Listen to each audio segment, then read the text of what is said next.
ജീവിതത്തിലും ഉണ്ടാവും. അഭയത്തിന് വേണ്ടി ചെല്ലണത് അബദ്ധമായി മാറും. ചിലപ്പോൾ അഭയത്തിന് വേണ്ടി ചെന്നതേ ചിലപ്പോൾ അബദ്ധമായി മാറും. എനിക്കങ്ങനെ ഒരു അബദ്ധം പറ്റിയിട്ടുണ്ട്. ഞാനൊരു ഷാപ്പിൻ്റെ വാതിക്കൽ നിരാഹാര സത്യാഗ്രഹം കിടക്കിയിരുന്നു. അത് കിടന്നത് എൻ്റെ അന്നത്തെ ജില്ലാ സെക്രട്ടറിയാണ്. ഞാനന്ന് ജില്ലാ പ്രസിഡൻ്റാണ് മദ്യനിരോധനത്തിൻ്റെ. ഞാൻ വിഷയം പത്രക്കാരോട് പറഞ്ഞു. ഇവർ ഒരു കാരണവശാൽ നിരാഹാരം കിടന്നതിന് ശേഷം ആരും തിരിഞ്ഞു നോക്കാത്ത അവസ്ഥ വന്നു. പോലീസ് പോലും അറസ്റ്റ് ചെയ്യണില്ല. കാര്യം ആത്മഹത്യ കുറ്റകരമല്ല എന്നും പറഞ്ഞൊരു വിധിയുണ്ടായി സുപ്രീം കോടതിയുടെ ആ ഇടയ്ക്ക്. പക്ഷേ അത് പദ്ധതി വന്നത് സുപ്രീം കോടതിയുടെ വിധി സത്യാഗ്രഹിക്ക് പുലിവാലായെന്നും പറഞ്ഞ് ആക്ഷേപിച്ചുണ്ടാവുന്നത്.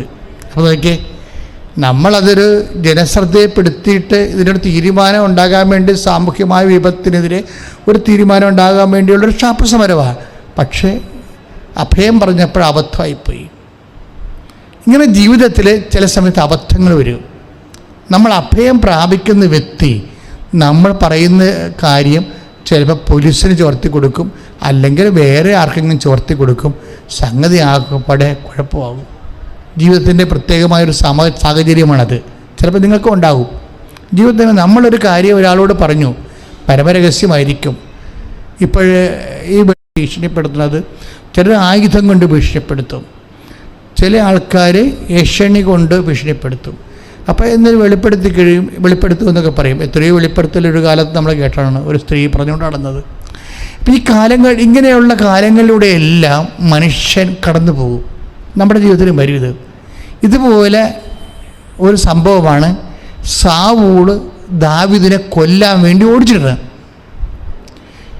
അങ്ങനെ ഓടിച്ചിട്ട് ഈ മനുഷ്യന് അഭയത്തിന് വേണ്ടി അദ്ദേഹത്തിൻ്റെ ഏറ്റവും ഉറ്റ ഒരു മിത്രമായിരുന്നു ഈ അബീമേലെക്ക് പുരോഹിതൻ. അദ്ദേഹം ഗാത്തിലോ എവിടെയാണ് താമസിക്കുന്നത്, ഒത്തിരി വടക്കാണ് ഇസ്രായേലിന്. ഈ മനുഷ്യൻ ഓടിക്കിതച്ച് അബീമേലെക്കിൻ്റെ അടുത്ത് അഭയത്തിന് വരുമ്പോഴുണ്ട് അവിടെ നിൽക്കുന്നൊരു മനുഷ്യൻ. ആരാണ്? താൻ ആരെയാണ് ഓടിച്ചിട്ട്, ആരെ പേടിച്ചാണോ താൻ ഓടിയത്, ആ സാവൂളിൻ്റെ ഒരു ഒറ്റുകാരൻ അബീമേലെക്കിൻ്റെ കൂടെ നിൽക്കുന്നത്. അത് കണ്ട് ദാവീദ് വേർത്തുപോയി. കാര്യം തൻ്റെ ഒളി സങ്കേതം ഉടനെ ഉടനെ ചാരൻ അവിടെ എത്തിക്കും. ഇങ്ങനെ ഒരു വലിയ സംഭ്രമജനകമായ ഈ ഹൃദയം വിറക്കണ ഒരു സമയത്താണ് ദാവീദ് പാടണത്. എന്താ പാടുന്നത്? അതാണ് 34-ാം സങ്കീർത്തനത്തിൻ്റെ ഒരു ബാക്ക്ഗ്രൗണ്ട്. എന്താ പറയണത്? എന്ത് ഒറ്റുകാരനുണ്ടായാലും ശരി, ആരെൻ്റെ തലക്ക് വില പറഞ്ഞാലും ഞാൻ പ്രഖ്യാപിച്ചാലും ശരി, എന്താണ്? അവിടുത്തെ സ്തുതികൾ എപ്പോഴും എൻ്റെ അധരങ്ങളിലുണ്ടായിരിക്കും. Praise the Lord. അതാണ് സങ്കീർത്തനം 34:1 എന്ന് പറയണത്. ഇത് ഒരു വരമാണ്. അതാണ് അച്ഛൻ പറഞ്ഞത്.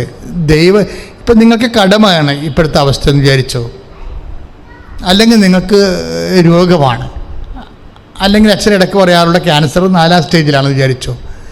എത്രയോ മനുഷ്യരാണ് ഇവിടെ സാക്ഷ്യം പറയണത് ഇപ്പം, അന്തർദേശീയമായിട്ടും ദേശീയമായിട്ടും. പക്ഷേ ഈ സിറ്റുവേഷൻസ് എല്ലാം നമ്മൾ ഉണ്ടാകുമ്പോഴേ ഒരു ദൈവ പൈതലിനുണ്ടാവേണ്ട മൗലികമായ വികാരം എന്താണ്? അവിടുത്തെ സ്തുതികൾ. 34:1 എന്ന് പറഞ്ഞ അവിടുത്തെ സ്തുതികൾ എപ്പോഴും എൻ്റെ അധരത്തിൽ ഉണ്ടായിരിക്കും. അപ്പൊ നിന്റെ മോശമായ നെഗറ്റീവായിട്ടൊരു കാലഘട്ടമാണെങ്കിലും കർത്താവിന് നിനക്ക് സ്തുതിക്കാൻ കഴിഞ്ഞാൽ നിന്റെ ഈ കാലഘട്ടം ടക്കെന്ന് ചേഞ്ച് ചെയ്യണ കാണാം. ഞാൻ പിന്നീട് അതിനെക്കുറിച്ച് പറയും. അപ്പം നിന്റെ കാലം വളരെ മോശമാണെന്ന് വിചാരിച്ചോ. മനുഷ്യന്മാരല്ലേ, കാലങ്ങൾ ഇങ്ങനെ മോശമാകും. വിഭിന്ന കാലമെന്ന് പറയുന്നുണ്ട്. വിഭിന്ന കാലം, മനുഷ്യന് ദൈവം വിഭിന്ന കാലങ്ങൾ.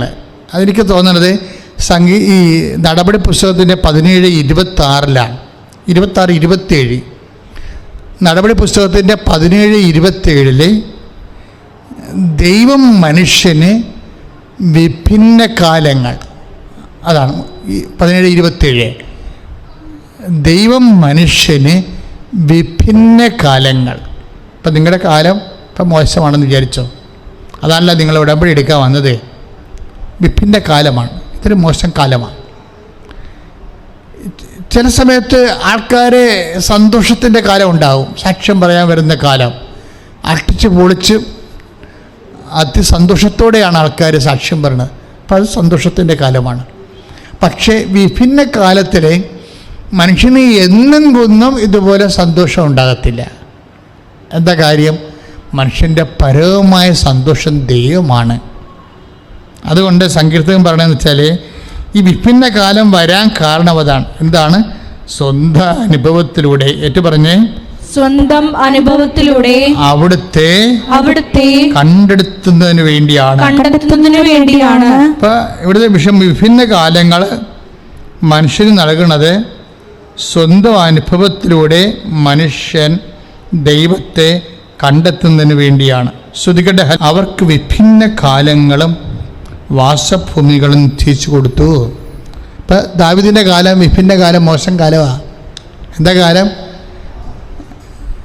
സാവൂൾ ഓടിച്ചിട്ട് കൊല്ലാൻ വേണ്ടി നോക്കുമ്പോഴേ അഭയം പ്രാപിച്ചിരിക്കുന്ന സ്ഥലത്ത് തന്നെ അപകടം പതിയിരിക്കുന്നു.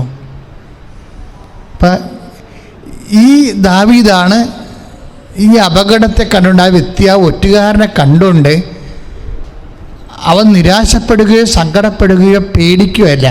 എന്താണ് ദാവീദ് ചെയ്തത്? ദാവീദിൻ്റെ പാട്ട് നമ്മൾ വായിച്ചാണ്. എന്താണ്? അവിടുത്തെ സ്തുതികൾ. ഏതൊറ്റുകാരനുണ്ടായാലും എൻ്റെ ജീവിതം അപകടപ്പെടുന്ന അവസ്ഥയിലേക്ക് ഞാൻ വന്നാലും അവിടുത്തെ സ്തുതികൾ എപ്പോഴും എൻ്റെ അധരങ്ങളിലുണ്ടായിരിക്കും. അതാണ് സങ്കീർത്തനം 34. നിങ്ങളൊന്ന് പ്രാർത്ഥിക്കണം മക്കളെ. കാര്യം ആധ്യാത്മിക ജീവിതം നമ്മൾ പറയുന്നതിനേക്കാൾ ആഴമാണ്. അതായത് ഈ ഒരു അവസ്ഥയിൽ ചെന്ന് എത്തണം. ഇതിങ്ങനെ നമ്മൾ ചിന്തിച്ചെത്തണ ഒരവസ്ഥയല്ല ഇത്. ഇത് വരദാനമായിട്ട് എത്തേണ്ട ഒരവസ്ഥയാണ്, വരമാണിത്.